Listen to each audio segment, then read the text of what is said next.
Basically, our paper deals with, contributes to the literature which deals with the global productivity slowdown. We look at productivity growth rates before and after global financial crisis. For a real value added or for labor productivity, performance after the crisis was much lower than before. From this point of view, the global financial crisis seems to be a remarkable structural change or structural point. For total factor productivity, things are not so straightforward. The slowdown of total factor productivity began before the crisis, somewhere in the middle of 2000s for most countries. In these pictures, we see the story for labor productivity and for total factor productivity growth rates for the world, OECD, and emerging market economies. What is the impact of the crisis on total factor productivity growth? Basically, the impact and patterns of the crisis on TFP performance remains debated. The paper deals with the following issues. We consider both measures of productivity, labor and total factor productivity, in countries with a different institutional environment, countries which are remarkably different for many points, and try to find out if it is possible to find some common features in this pattern of global slowdown. This is Europe, basically 10 major players of the European Union, Japan, Russia, and the United States.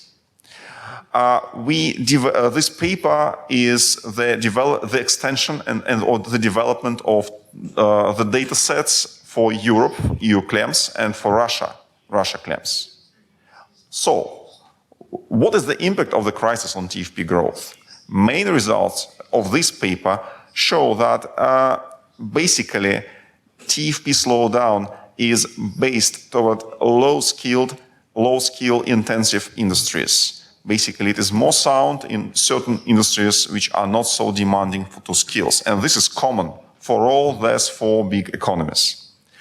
The increasing role of high skill intensive industries in TFP growth after the global financial crisis is observed in all four economies, and the contribution and actually, however, the bad news is that the contribution of the positive contribution of these high skill intensive services is not good enough to circumvent the total productivity slowdown. So these are results. And now I'm going to develop this story step by step, starting from data.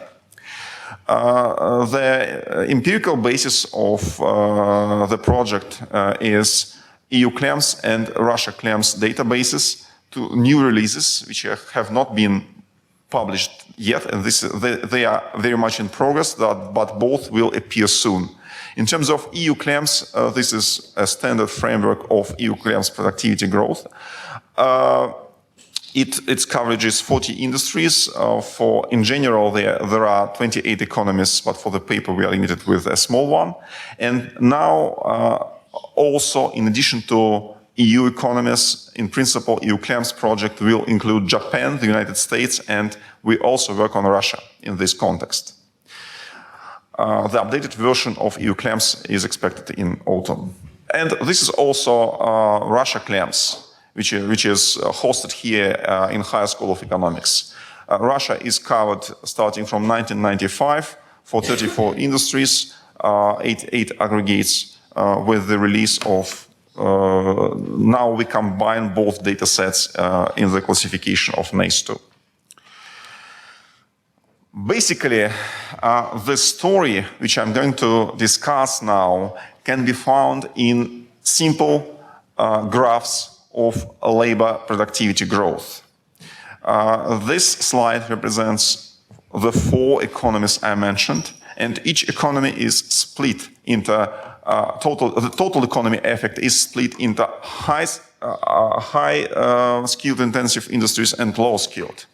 For all four economies, for the data of labor productivity, which is in green, we observe the same effect.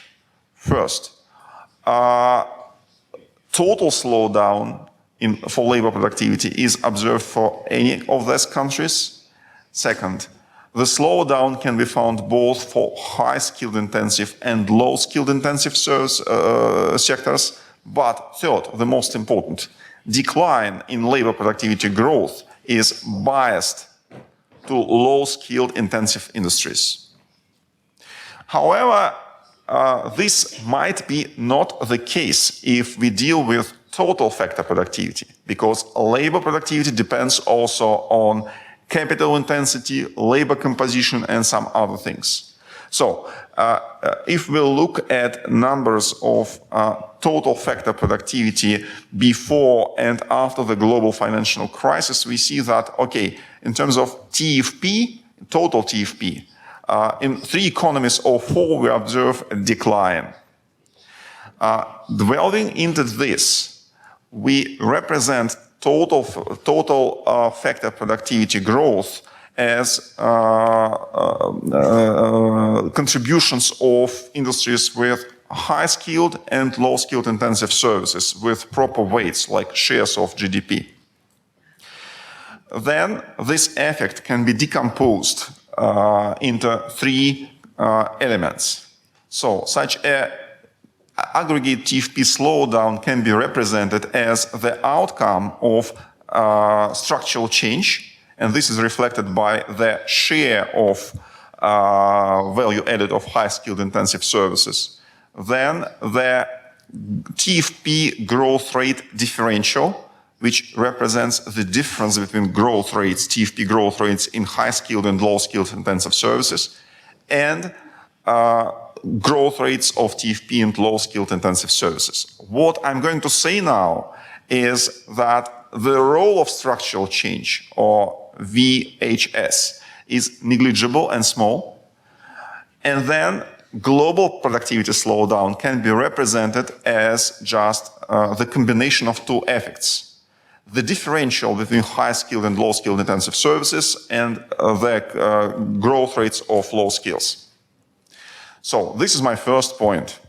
The effect of structural change is really small. We don't see the substantial change in shares of value added of high-skilled intensive services in all economies. Then, if we look at the differential, we can be seen that in all 4 economies, TFP growth slowdown was less sound in high-skilled intensive services. This is something new we found in data.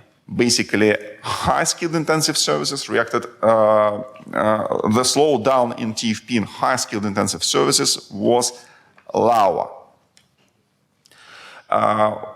We see this for all 4 economies, and this is the last line of the table in green.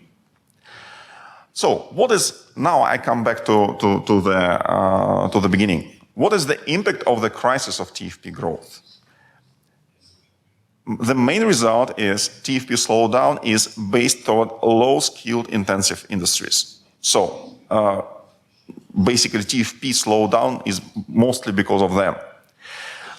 The increased role of, the good news is high-skilled intensive services contribute positively, but the effect in all these 4, in 3 or 4 economies at least, is not strong enough to compete with the TFP slowdown in low-skilled intensive services. Thank you.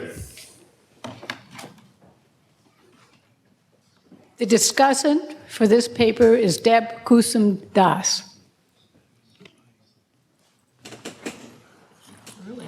Oh. Is it okay? At least in time, I'm fine. Oh, you had plenty of time. Catch us up. I'll also be short.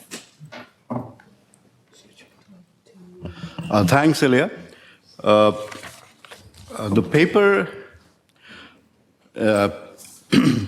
Ilya's presented a compact version of the paper. I'll go a little deeper and present it. How do you push it? Oh, this one. Yeah. Just this one. No, this is back. Okay. Like this. Yeah. Oops. Where's it gone? Yeah. The paper has a context, global productivity slowdown, and it also has bringing in the skill factor. What is it between different types of skill sectors, and essentially the point is that there is a worldwide global productivity slowdown. The paper looks at the productivity slowdown mid-2000s, as well as and before the crisis, etc. And it's trying to judge the impact of the global financial crisis. It remains questionable according to the authors because they cite 2 points, mostly due to data shortage and time series available, and the impact of crisis on sectors differentiated by various characteristics.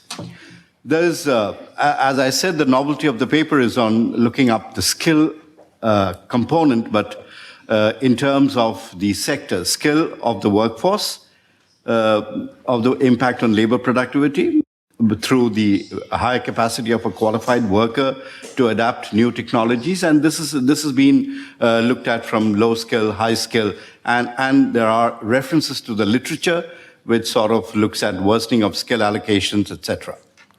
What is the core of the paper? The paper attempts to draw a picture of changing levels and patterns of productivity, as I indicated, between high and low skill sectors. It uses OECD economies, EU, Japan, US, and Russia. As you know, it's the novelty of the KLEMS data set, the World KLEMS Initiative KLEMS data set. And the economy is split into high skill, low skill intensive sectors, two periods, and certain details about this. I'm not going into the methodology in details because for most of you who work on KLEMS and productivity, growth accounting, you know there are pioneering work by Dale Jorgensen, Marcel Timmer, Bart van Aert, and you can work with a value-added production function, you can work with a gross output production function, you can look at labor productivity, you can look at total factor productivity, and also you can look at labor data, capital data in terms of labor composition, hours worked, ICT capital, non-ICT capital. You can look at individual industries, you could look at sectoral aggregations, etc. The time points of the study have already been mentioned. I'll go into some very interesting tables are there in the picture. I'll go into figure 2, which is decomposition of value-added growth into contributions of labor productivity and hours worked, which is essentially a value-added as a function of hours worked and labor productivity. So you can either increase your value-added through better labor productivity performance, or you can use it by more hours worked, and it gives a very interesting information for all of these economies, United States, EU, Japan, Russia, etc. Similarly, in figure 3, it goes into the contributions to gross value added at the total economy, where it brings in all the factor inputs, including total hours worked, labor composition, TFP, ICT, etc. And again, looks at the pre-crisis period and post-crisis period as far as the different colors that you see indicate your non-ICT capital, and green is your total factor productivity. And you can see by looking at the bar charts how they have performed in 2 different periods. In figure 4, it goes into contributions to value-added growth, again, in terms of skill-intensive industries. And in figure 5, it goes into low-skill intensive industries. The major argument which is being hinted in the paper is that there is a productivity bias in terms of low-skill industries. And in post-crisis years, the high-skill industries are doing good enough, but not good enough to get you the global slowdown or the sluggish performance of the less skill-intensive industries. And then there are different numbers, etc., which are provided in the figure. So essentially, these are the major issues in the paper. Now, I'll start off my comments with this quickly. My comments in this. It would have been nice if the paper had started giving you the kind of what you just put across skilled industry, non-skilled industry. If you can give a skill composition of these industries, in terms of education levels, primary school, secondary school, all this kind of thing, it really gives you a picture of the industries, a detailed map before you even start looking at the numbers and observing it. So on this table, if you can give a background, bring in a section in the paper which sort of tells you the skill composition by industry, so that when I'm talking about high skill, low skill, I at least know what's happening where and what are the specificities to be. Sorry. Where, how do I get to this one? Yeah, quickly. Barbara, you scared me. Yeah. The other interesting thing I'm looking for, I'm not too sure about Japan here in the story. I know EU KLEMS comes with Japan, comes with US, etc. But I would have been really more interested to see how is Russia faring versus EU. European Union versus Russia. It's in the same space. Instead of there's a lot of literature available on how global productivity slowed down in OECD, also in European Union, and has happened and all. If you put a little bit of that emphasis in the paper, rather than giving US, Japan, Russia, EU, a little section on what's happening in between EU and Russia, that would be interesting. The other is, there is a high skill component which is affecting productivity. There's a low skill story associated with productivity. If a little argument could be pushed in, if there is a good story of low skill intensive with productivity, what's the story like? If it's a high skill, what's the story like? So, and within the skill sectors, which skills, you've gone into high skill, low skill, but which skill sectors are driving growth and productivity? Which low skill sectors are driving skill and productivity? You have to go back to understand from the Annexa table as to what's happening in that part.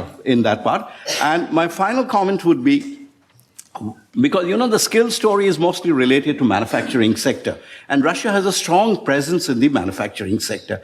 Just a small comparison of EU and Russia, or even US, Japan, you want to bring in high technology intensive skill, low technology, medium technology within high skill. How is Russia comparing with that? We really add a lot of meat into the paper. What's manufacturing versus services skill story? You're saying low skill sector, how many of those are services? How many of those are manufacturing? Or you're saying high skill sector, is it driven? Which sectors are driving the high skill story before the crisis?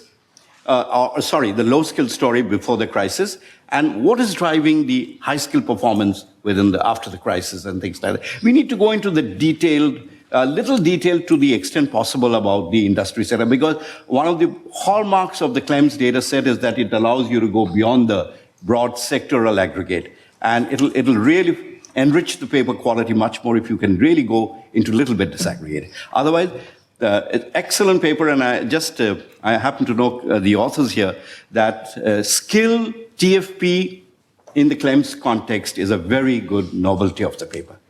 Thank you. Thank you. So now we will shift gears to the final paper.